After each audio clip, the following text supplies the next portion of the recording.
In answer to the question, who was Cain's wife?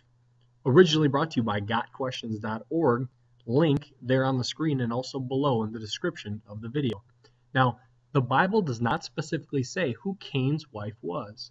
The only possible answer is that Cain's wife was his sister or niece or great-niece.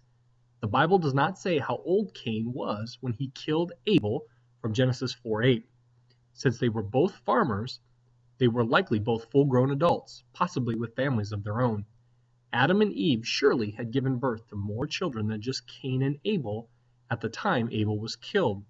They definitely had many more children later from Genesis 5:4.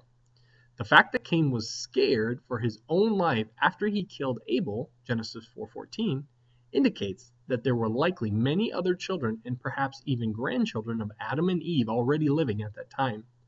Cain's wife, Genesis 4:17, was a daughter or granddaughter of Adam and Eve. Since Adam and Eve were the first and only human beings, their children would have no other choice than to intermarry. God did not forbid interfamily marriage until much later, when there were enough people to make intermarriage unnecessary. Leviticus 18, 6-18.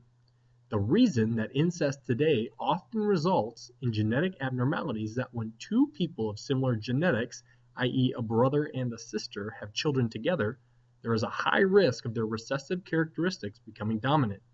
When people from different families have children, it is highly unlikely that both parents can carry the same recessive traits. The human genetic code has become increasingly polluted over the centuries as genetic defects are multiplied, amplified, and passed down from generation to generation.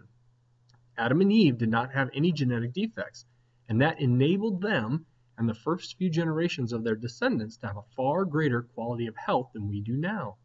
Adam and Eve's children had few, if any, genetic defects. As a result, it was safe for them to intermarry. If this was informative, be sure to subscribe, like our video on the box below, add to the conversation by leaving us a comment, and check out more video categories from our playlist.